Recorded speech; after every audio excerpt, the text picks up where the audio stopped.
Selamat berjumpa lagi dalam channel ini.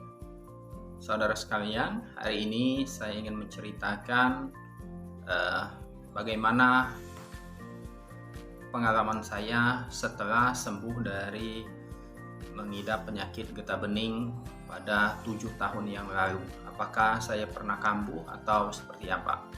Oke, jadi saudara sekalian, semenjak saya dinyatakan sudah sembuh dari penyakit kelenjar getah bening itu, ya. Jadi seperti yang sudah saya jelaskan pada video sebelumnya, bahwasanya saat itu saya mengkonsumsi obat selama 9 bulan. Dan setelah 9 bulan mengkonsumsi obat tersebut dan saya dilakukan pemeriksaan kembali, dan alhamdulillah ternyata saya dinyatakan sembuh. Nah, dari tahun 2015 tersebut sampai dengan sekarang tahun 2022, apakah saya pernah kambuh ya dari penyakit itu? Nah, jadi alhamdulillah sejak dinyatakan sembuh sampai sekarang, alhamdulillah kondisi kesehatan saya sudah semakin membaik. Jadi saya alhamdulillah sudah dinyatakan normal ya, dan selama 7 tahun itu alhamdulillah gejala-gejala dari eh, penyakit kelenjar getah bening itu sudah tidak ada lagi. Nah, bagaimana cara saya terbebas dari penyakit tersebut? Ya, caranya yaitu menjaga pola hidup ya. Nah, jadi dari sisi makanan kita harus memang menjaga ya, sebaiknya dikurangi mengkonsumsi makanan cepat saji seperti mie instan ya. Kemudian makanan yang banyak mengandung MSG itu ya harus dikurangi perlahan demi perlahan ya.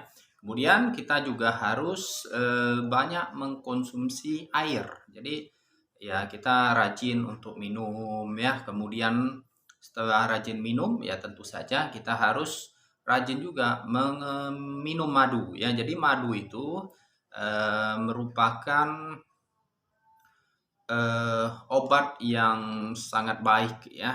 Bahkan pernah diriwayatkan di dalam sebuah kisah ya, bahwasanya mengapa orang Mekah pada saat itu jarang ada yang sakit.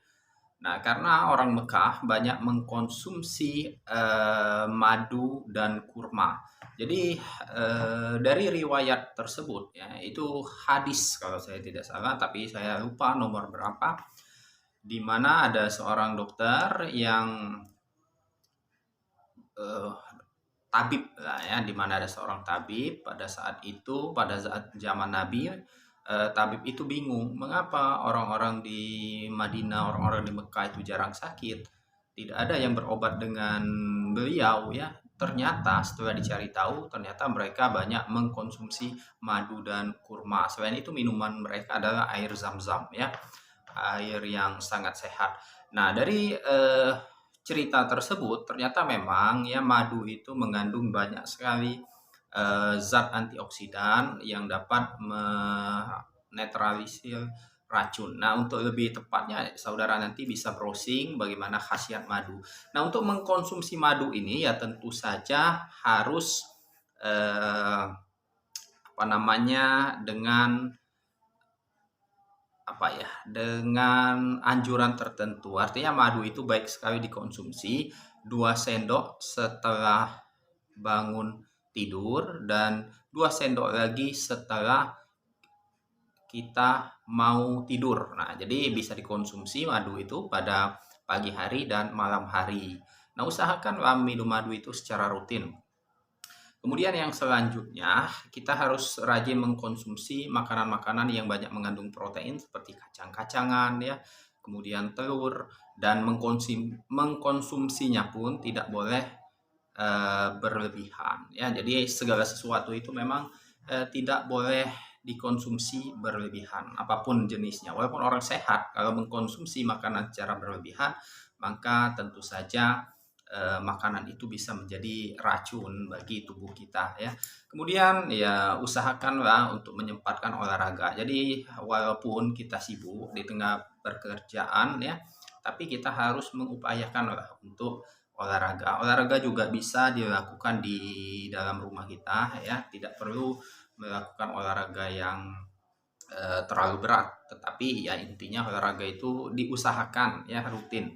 Saya sendiri juga belum rutin sebenarnya ya, tapi eh, apa namanya, usahakanlah kita melakukan olahraga seperti jalan kaki ya, maraton dan lain sebagainya. Apa mau push up, sit up, ya itu boleh dilakukan ya.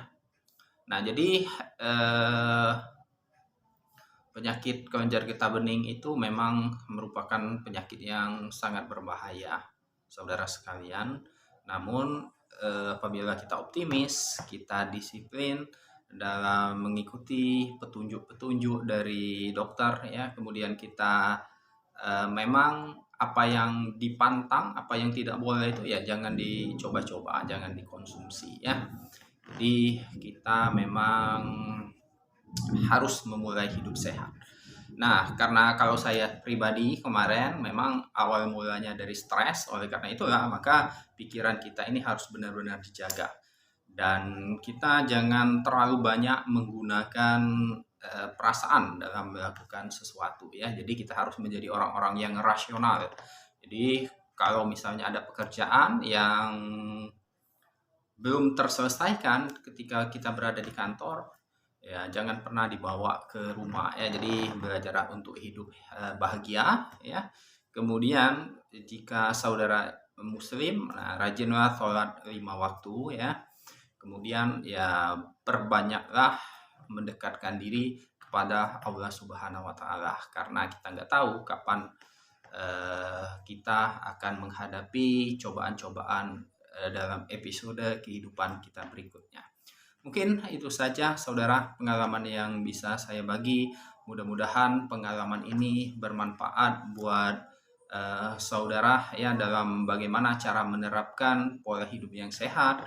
Kemudian bagaimana cara saudara menghadapi berbagai permasalahan atau cobaan hidup yang menimpa diri saudara. Karena penyakit itu sering sekali berasal dari pikiran, berasal dari mulut kita ya, berasal dari mulut kita, kemudian berasal dari apa yang kita makan. Oke, itu saja pengalaman dari saya. Mudah-mudahan bisa diambil dari sisi positifnya saja ya.